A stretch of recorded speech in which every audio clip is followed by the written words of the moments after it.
Assalamualaikum warahmatullahi wabarakatuh. Selamat pagi anak-anak semuanya.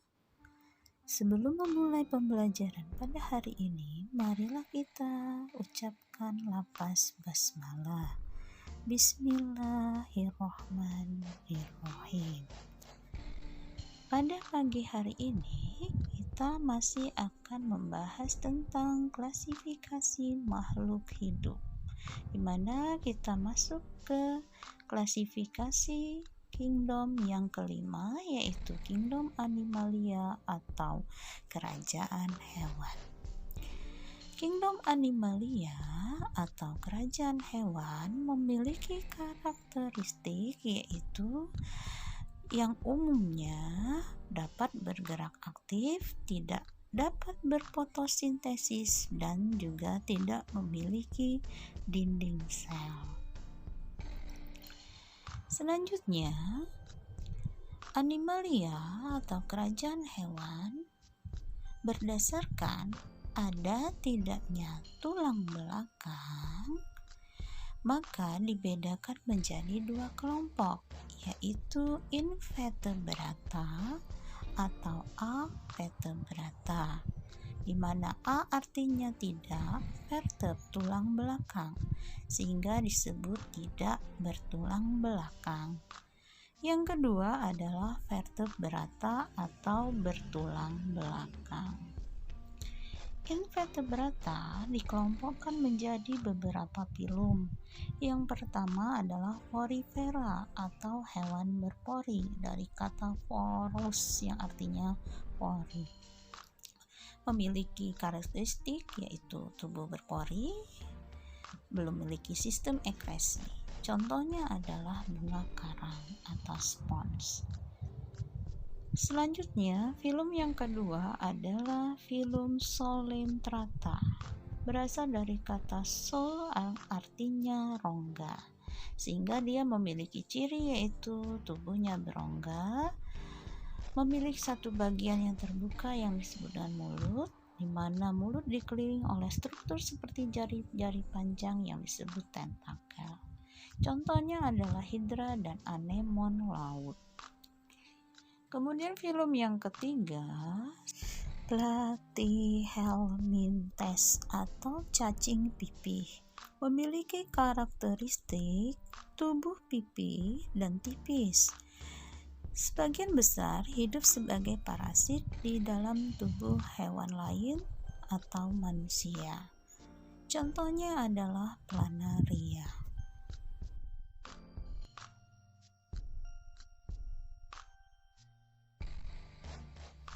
Selanjutnya adalah Nematelmintes atau cacing gilik.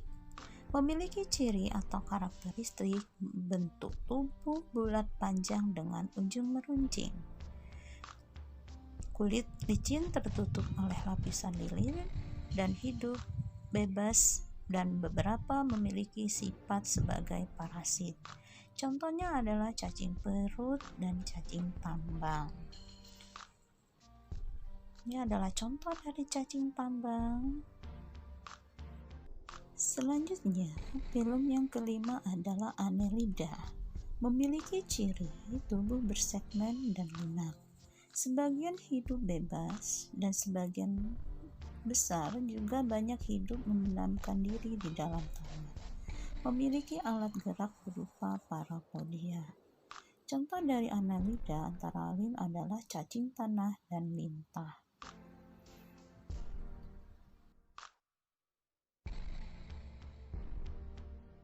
Yang keenam adalah Arthropoda. Berasal dari kata atros, artinya ruas atau buku, dan podos kaki, sehingga ciri dari hewan yang masuk ke dalam film ini, baik kaki maupun tubuhnya itu memiliki ruas-ruas, kemudian memiliki rangka luar sebagai pelindung. Dibedakan menjadi 4 kelas, yaitu krustase, udang-udangan, arachnida, laba-laba, Myriapoda, kaki 1000, dan insekta, serangga. Kupu-kupu merupakan contoh dari serangga. 7 adalah moluska. memiliki ciri tubuh lunak dan tidak bersegmen. Kemudian beberapa dari kelasnya memiliki cangkang yang berfungsi sebagai pelindung. Contoh dari moluska adalah seafood, cumi-cumi, dan kerang. Ini contoh cumi-cumi.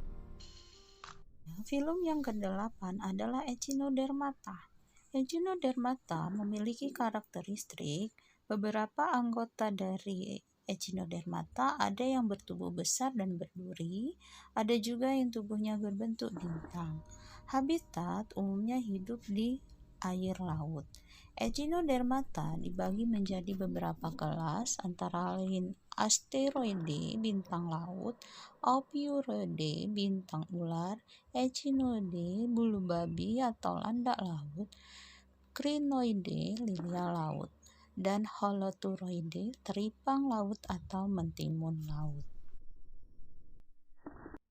Kelompok yang kedua untuk kingdom Animalia adalah Vertebrata atau hewan bertulang belakang. Terbagi menjadi beberapa kelas. Yang pertama adalah Fiscus. Fiscus memiliki karakteristik umumnya hidup di dalam air, kemudian bentuk tubuh langsing yang memudahkan untuk berenang, kemudian dia bernafas dengan insang dan berkembang biak dengan cara bertelur. Contoh dari kelas Fiscus ini adalah seperti ikan lele, ikan mas, dan sebagainya.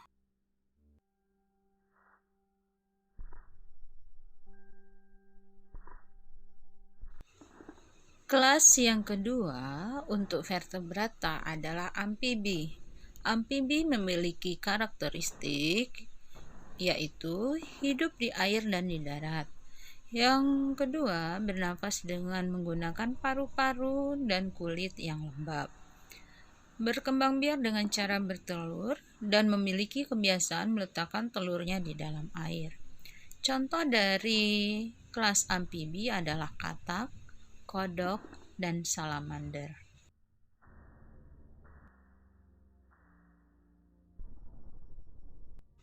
Kelas yang ketiga adalah reptilia atau hewan melata.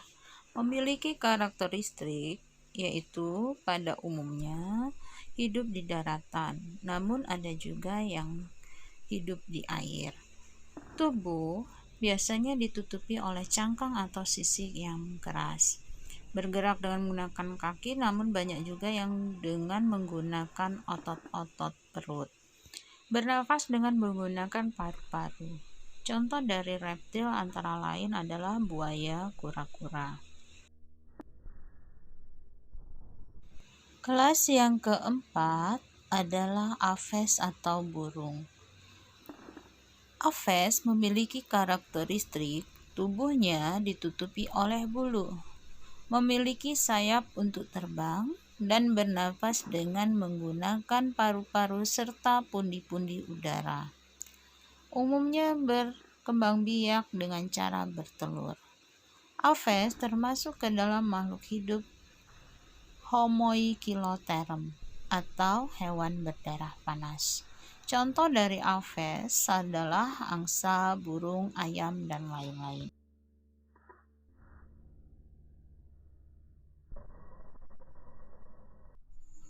Kelas yang kelima untuk vertebrata adalah mamalia atau hewan menyusu.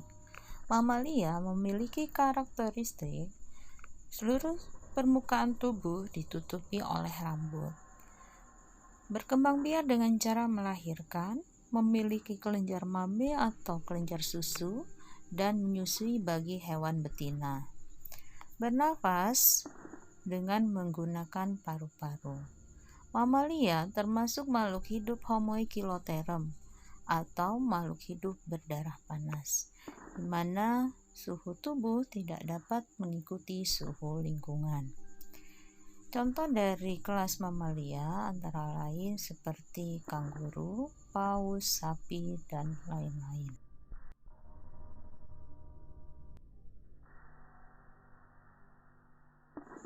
Reproduksi pada hewan invertebrata atau hewan tidak bertulang belakang dapat terjadi secara seksual maupun aseksual, atau secara kawin maupun tak kawin.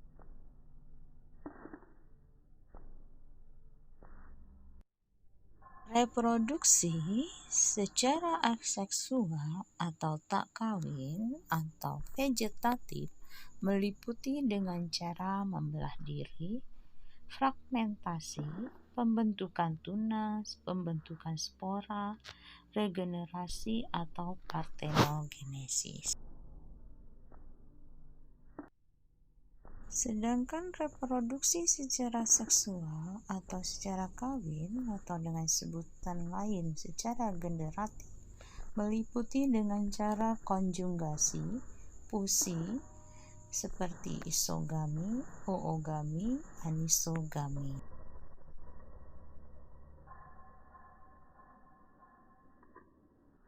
Peranan atau manfaat dari invertebrata bagi manusia antara lain dapat dimanfaatkan untuk spons mandi yang didapatkan dari kerangka spongia dari filum Porifera. Kemudian lintah dapat digunakan untuk pengobatan tradisional, dan kerang mutiara sebagai penghasil mutiara dapat digunakan sebagai perhiasan. Sedangkan untuk vertebrata, umumnya reproduksi terjadi secara seksual atau secara kawin atau generatif. Seperti pada kelas Fiskus, Fiskus berkembang biak dengan cara bertelur atau ovipar, dan pembuahannya terjadi di luar tubuh induk, sehingga sering juga disebut sebagai fertilisasi eksternal. Kemudian, untuk kelas amfibi melakukan proses reproduksi dengan cara fertilisasi eksternal atau pembuahan di luar tubuh betina. Ketika musim kawin tiba, maka katak jantan akan menempelkan tubuhnya pada punggung katak betina dan menekan perut katak betina, sehingga terjadi proses peleburan antara sel telur dan sel sperma yang akhirnya akan membentuk zigot dan berkembang menjadi embrio. Sedangkan pada reptilia, perkembangbiakannya sebagian besar dilakukan secara ovipar atau bertelur, dan sebagian yang lain dengan cara ovovivipar atau bertelur dan juga melahirkan. Dan untuk aves, perkembangbiakannya terjadi secara ovipar atau bertelur. Fertilisasi terjadi di dalam tubuh induk. Sedangkan untuk mamalia, setelah terjadi fertilisasi internal, terdapat 3 cara perkembangan embrio dan kelahiran keturunannya, yaitu dengan cara ovipar, bertelur, vivipar, melahirkan, dan ovovivipar, bertelur dan sekaligus melahirkan.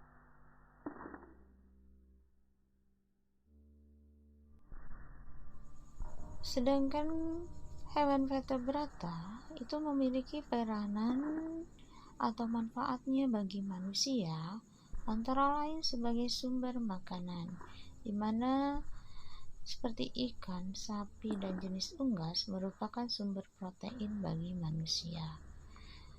Hewan lain seperti katak dapat digunakan untuk tes kehamilan, ataupun beberapa hewan seperti kerbau dapat dimanfaatkan untuk membantu meringankan pekerjaan manusia. Demikianlah materi mata pelajaran IPA Biologi untuk bab klasifikasi makhluk hidup Kingdom yang kelima, Animalia. Semoga bermanfaat bagi kita semua. Pesan Ibu, tetap jaga kesehatan dan kebersihan lingkungan kita masing-masing. Ibu akhiri, wassalamualaikum warahmatullahi wabarakatuh.